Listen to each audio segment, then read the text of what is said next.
பிரகாஷ் விழுகிற சவுண்டை கேட்டு மெய்யநாதன் ஓடியாராரு. சேரா இப்படி பண்ணிட்டியே? பிரகாஷ் எங்க? சேரா இப்படி ஒரு கொலைய பண்ணிட்ட? நான் பிரகாஷ காப்பாத்ததான்ப்பா ட்ரை பண்ணேன். நான் எதுக்கு கொல்ல போறேன்? பேசாத. இனிமேட்டு நம்ம இந்த இடத்துல இருக்க வேணாம். நம்ம இந்த இடத்த விட்டு போயிடலாம். நீ கொண்டுட்டு வந்த பொருள் எதுவும் இங்க இருக்க கூடாது. தடயமா செல்வி எல்லாத்தையும் எடுத்துக்கணும். சூரிய அத்தை கிட்ட சொல்றாங்க. இந்த நைட்ல சொல்லாம கொள்ளாம அவரும் பிள்ளையும் போயிருக்காங்களே, எங்க போயிருக்காங்கன்னு தெரியலையா அத்தைன்னு கேட்டுக்கிட்டு இருக்காங்க. ஈயநாதனோட அம்மா சொல்றாங்க, என்கிட்ட சொல்லாம என் பிள்ளை எங்கேயும் போக மாட்டான். நாள் கேக்குறாங்க, என்ன ஆச்சு? இங்க வந்து நிக்கிறீங்க? தூங்கிக்கிட்டு இருந்தேன். திடீர்னு எந்திரிச்சு பார்த்தா அத்தானை காணோம். அதான் வந்தேன். எங்க போனாரு? ஏன் இவ்வளவு டென்ஷனா இருக்கீங்க? செல்வி என்ன வீட்டை விட்டு ஓடி போயிட்டாளா? பாட்டி சொல்றாங்க, மீனால் உனக்கு அநாகரிகமா தெரியலையா ஒரு வயசு பொண்ணு இந்த மாதிரி சொல்றதுக்கு? எனக்கு எதுவுமே தெரியாதுன்னு நினைச்சுக்கிட்டீங்களா? 10 நாளைக்கு முன்னாடி செல்வி ஓடி போகல? அத்தாச்சி போய் அவளை இழுத்துக்கிட்டு வரல? எல்லாம் எனக்கு எப்படி தெரியும்னு பாக்குறீங்களா? சமயம் பார்த்து என் அத்தானுக்கு நான் போன் பண்ணேன். அவரும் போனை ஆன் பண்ணிட்டு என்கிட்ட பேசவே இல்லை. அப்பதான் இந்த விஷயம் எல்லாம் எனக்கு தெரிஞ்சிச்சு. அதை வச்சுதான் இந்த கேள்வியை நான் கேட்டேன். உண்மைய சொல்லுங்க, செல்வி வீட்டுல இருக்காளா இல்ல ஓடி போயிட்டாளா? நீ கொஞ்சம் போய் படுமா, காலையில பேசலாம். அத்த என்ன விரட்டுறீங்க? நான் அவ எங்கன்னு தானே கேக்குறேன். என் அண்ணனுக்கு வேணா நான் கால் பண்ணி வர சொல்லவா? அது பிரச்சனையா? சொல்றாங்க, என்ன மீனா நேரங்காலம் தெரியாம பேசிக்கிட்டு இருக்க? உனக்கு தான் எங்க மேல கோபமாச்சே, அப்படியே மெயின்டைன் பண்ணிக்க. நீ யாருக்கிட்டையும் எதையும் பேசாத, உனக்கு புண்ணியமா போகும். கேக்குறாங்க, செல்வி எங்கம்மா போன? கேக்குறாங்க, அத்தான் எங்க போனீங்க? தங்கச்சியோட குடும்பத்தோட வெளியே போறதுக்கு என்ன அத்தான் காரணம்? தான் சொல்லுங்க, இல்லாட்டி எங்க அப்பாவை கேட்டு நான் என்னன்னு தெரிஞ்சுப்பேன். ஈயநாதன் சொல்றாரு, நம்ம வீட்டுல நடக்கிறத அவர் எப்படிமா சொல்லுவாரு? நீ உள்ள போ, சேர வருவான். எங்க போனீங்கன்னு கேள்வி கேட்டா சொல்லாம மழுப்புறீங்களா? சொல்றாங்க, எனக்கு குல்ஃபி சாப்பிடணும் போல தோணுச்சு. அண்ணன் என் பின்னாடியே வந்தான், அப்பாவும் என் பின்னாடியே வந்தாங்க. போதுமா? செல்வி சொல்ற, ஐசா இந்த நேரத்துலயா? வீட்டுலதான் சாப்பிடுவாங்க, உங்களுக்கு தெரியாதா? கஸ்தூரி கேக்குறாங்க, செல்வி ஐஸ்லாம் நீ சாப்பிட மாட்டியே? பேரன் சொல்றாரு, அம்மா அவ ஆசையா கேட்டா சாப்பிட்டா, விடுமா. பேரன் சொல்றாரு, அப்பா நீங்க எதுக்குப்பா நின்னுகிட்டே இருக்கீங்க? அப்புறம் பாத்துக்கலாம்ப்பா, நீங்க போங்க. என்னடா சொல்ல வேணான்னு சொன்ன? பாட்டி அப்பாவும் ஐஸ் சாப்பிட்டாரு, அததான் சொல்ல வேணான்னு சொல்லியிருக்காங்க. நீ போய் தூங்கு. செல்வி நீயும் போமா. சூரிய சொல்றாங்க, செல்வி நீ போய் ட்ரெஸ்ஸ மாத்திக்க. சரிம்மா வர்றேன். இன்னொருத்தான் இது குல்ஃபி வாங்க போனா அடியெல்லாம் படுமா? நான் வண்டியில இருந்து கீழே விழுந்தாலும் அடிபடும். போலீஸ் மாதிரி கேள்வி மேல கேள்வியா கேட்டுக்கிட்டு இருக்காத, வா தூங்கலாம். ஜோதி சொல்றாங்க சக்தியை பார்த்து, என்ன மகாராணி மேடம் அடுப்படிக்கெல்லாம் வந்திருக்கீங்க? நீங்க தான் சமைக்கவே மாட்டீங்களே. குடும்பத்தை நான் பண்றேன். என்னத்த நான் மகாராணி மாதிரியா பண்ணிக்கிட்டு இருக்கேன்? வேலையும் கூட இருந்து செய்யறேன்ல. அக்கா பிரெக்னெண்டா இருக்காங்க, பாட்டியாலையும் முடியல. பாவம் மாத்திரம் தனியா கஷ்டப்படணுமா? நானும் எல்லாம் செய்வேன் அத்த. ஏன் என்ன ஒதுக்குறீங்க? அடியாத்தி ஒதுக்குறேன் அது இதுன்னு என் மேல குறை சொல்லிக்கிட்டு இருக்க சக்தி. புருஷனும் மாமனாரும் என்ன சும்மாவே விட மாட்டாங்க. நான் அந்த மாதிரிலாம் பேசுற ஆளே கிடையாது. நான் உங்ககிட்ட நல்லாதான் நடந்துக்கணும்னு நினைக்கிறேன். முடியும் எந்த தப்பும் பண்ணல அத்த. ஒருவேளை நான் பண்ணினதா நீங்க நினைச்சீங்கன்னா இன்னையும் மீனா மாதிரியே நினைச்சு விட்டுருங்க அத்த. ஒரே வீட்லயே இருக்கோம், நம்ம 2 பேரும் நல்லா பேசி வேலையை பகிர்ந்துக்கோம் அத்த. இந்த கோபமும் வன்மமும் நமக்கு என்ன தரப்போகுது? ஆகா நானா சத்தியா கொக்காவா?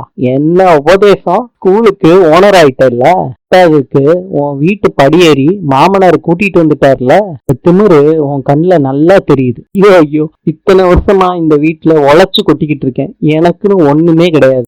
கொஞ்ச நாள்லயே அம்மனி ஸ்கூலுக்கு ஓனர் ஆயிட்டீங்களோ? திமிரு தனாவட்டெல்லாம் உன் நடத்தையில தெரியுதுடி. எல்லாம் என் மகன் தர்ற இடம், கூட அந்த கிளவி வேற. இதுக்கடி அதெல்லாம் எடுக்கிற? அத்தை உப்பு கொட்டி வைக்கணும், ஏன் போட்டி போடுறீங்க?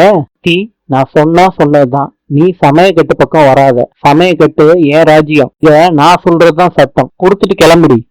வந்த புதுசுல நீங்க தான் வேலை செய்ய சொன்னீங்க, இப்ப விடாம இருந்தீங்கன்னா என்ன அர்த்தம்? கொடுங்க அத்த சொல்றாங்க. அப்ப சக்தி விட்டுறாங்க, உடஞ்சு போயிருது ஜாடி. ஐயோ ஐயோ ஐயோ ஐயோ, சாரி அத்த, நான் விட்டு கொடுக்கலான்னு விட்டேன், அது உடஞ்சிருச்சு. உப்பு ஜாடி உடைய கூடாதுடி, இப்படி உடஞ்சிச்சுன்னா குடும்பத்துக்கே ஆகாது. இப்படி பண்ண தெரியாம நடந்துருச்சு, இதெல்லாம் நான் கிளீன் பண்ணிக்கிறேன், சுத்தம் பண்ணிடுவேன். ஆனா இது வீட்டுக்கு ஆகாதே, நான் என்ன பண்றது? என்ன நடக்குமோ? இவ வந்ததுல இருந்து எனக்கு வில்லங்கமாவே இருக்கு. சின்ன விஷயத்துக்கு பெருசா யோசிக்க வேணாம், அப்படியே விடுங்க அத்த. சக்தி யோசிக்க போற? இந்த குடும்பத்துக்கு ஏதாவது ஒண்ணுன்னா நாள்ல யோசிக்கணும். உப்பு ஜாடி உடைச்சது நீ, உப்பு கொட்டினது ஒன்னால. நான் உன் குடும்பத்துக்கு தான் ஏதாவது கஷ்டம் வரும். என்னத்த சொல்றீங்க சக்தி? இப்ப மாத்திரம் பயம் வருமே. அப்பா வீடுன்னா ஒரு மாதிரி, புகுந்த வீடுனா இலக்காரம், அதானே? உண்மையாவே உங்க அப்பா குடும்பத்துக்கு ஏதோ பிரச்சனை வருது. அதான் இல்ல, பெருசா இடியே வந்து விழப்போகுது. வேணா பாத்துக்கிட்டே இரு சக்தி. பெருசா ஏதோ நடக்க போகுது. வாத்தியார் குடும்பத்துக்கு வென வரப்போகுது. நல்லா அனுபவிங்க சக்தி. இன்ஸ்பெக்டர் ஏட்டுக்கிட்ட சொல்றாரு, இந்த மலை உச்சியில இருந்து விழுந்த ஆளோட ரிப்போர்ட் வரும், அதை என் டேபிள்ல வைங்கன்னு சொல்றாரு. நீங்க வாத்தியார் மெய்யநாதன் தானே? ஆமா சார். என் பெரிய பையன் உங்ககிட்ட தான் சார் 5 வருஷம் படிச்சான். அப்புறம் டிரான்ஸ்பர்னு இடம் மாறிட்டோம். இல்லைங்க சார், என்ன பிரச்சனை? இன்னைக்கு வந்து நியூஸ் பேப்பர். அதுக்கு என்ன சார்? இப்ப வந்தப்போ ஒரு ஆள் இறந்துட்டதா சொன்னீங்கல்ல, இந்த பையனை கொன்னது நான் தான் சார். சரண்டரா வந்திருக்கேன். நீங்க கொலை பண்ணீங்களா? என்ன சார் சொல்றீங்க? இங்க இதை நம்ப மாட்டோம். என்ன பிரச்சனை சொல்லுங்க சார். நிச்சயமா இந்த கேஸ எடுக்க மாட்டேன். உட்காருங்க சார். என்ன ஆச்சு? எதுக்காண்டி சரண்டரா வர்றீங்க? கொலைய நீங்களே செஞ்சதா சொன்னாலும் ப்ராப்பரா இன்வெஸ்டிகேஷன் பண்ணாம இந்த கேஸ எடுக்க கூடாது சார். சார் தண்ணி குடிங்க. சொல்லுங்க. நான் தான் கொன்னேன். இதுதான் சார் உண்மை. என்ன கஸ்தூரி, காலையிலே பூஜை ஆரம்பிச்சிட்டியா? அத்தை, எனக்கு மனசு ஒரு மாதிரியா இருந்துச்சு. அதான் ஏதோ தப்பா நடக்க போற மாதிரி பதட்டம் மனசுக்குள்ள இருந்துகிட்டே இருக்காத்த. கஸ்தூரி, மெய்யநாதன் எங்க வாக்கிங் போயிருக்கானா? அவர் என்கிட்ட சொல்லிட்டே போகல. அப்படிதான் இருக்கும்னு நினைக்கிறேன். அதான் மெய்யநாதன் படுத்தான். அவ்வளவு சீக்கிரத்துல எந்திரிச்சு போயிட்டானா? அடிக்குது. துளசி அட்டன் பண்றாங்க. யாருன்னு கேக்குறாங்க. போலீஸ் ஸ்டேஷன்ல இருந்து பேசுறோமான்னு சொல்றாங்க. வாத்தியார் கொலை பண்ணிட்டேன்னு சொல்லி ஸ்டேஷன்ல வந்து உட்கார்ந்துகிட்டு இருக்காரு. என்ன கொலையா சார்? ஏன் புருஷனா? இருக்கவே இருக்காது சார். இங்க அதிர்ச்சி ஆற மாதிரிதான் நாங்களும் அதிர்ச்சி ஆறோம். இன்ஸ்பெக்டர் சார் தான் போன் பண்ணி சொல்ல சொன்னாரு. இங்க சொன்னாலும் வாத்தியார் கேட்க மாட்டேறாரு. தான் கொலை பண்ணதா சொல்றாரு. ஸ்டேஷன் முடியும் வாங்கம்மா, விசாரிக்கணும். அப்பா ஏதோ கொலை பண்ணிட்டேன்னு ஸ்டேஷன்ல சரண்டர் ஆயிருக்காராம். ஆடா சேரா, அவரை போய் காப்பாத்தலாம். இல்லம்மா, நான் போய் பாக்குறேன், பதறாதீங்க. நீ பாட்டிய பாத்துக்கோ, நானும் அம்மாவும் போயிட்டு வந்துடுறோம். ஏகாம்பரம் சிவபதியை கூட்டிட்டு வராரு. என்னையா ஹால்ல பேசாம இங்க கூட்டிட்டு வர? ஐயா, என்னாலேயே நம்ப முடியல. ஏகாம்பரம் எல்லாத்தையும் சிவபதி கிட்ட சொல்றாரு. ஏகாம்பரம், நிஜமாவா சொல்ற? சத்தியமாயா? ஈயநாதனுக்கு கிறுக்கு ஏதாவது பிடிச்சிருச்சா?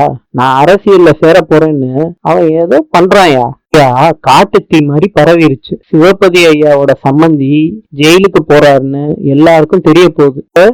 சக்தியை கூட்டிட்டு சீக்கிரத்துல கீழே இறங்கி வாடா. அப்புறம் ஜோதி வரா. அவகிட்ட எதுவும் சொல்லிக்க வேணாம். சரியா? நான் எதுவும் பேசிக்கல. அம்மா, பேசிக்க வேணான்னு சொன்னீங்க, எனக்கு எல்லாம் கேட்டுச்சு. ஏன்பா அப்படி கத்தி கூப்பிட்டீங்க?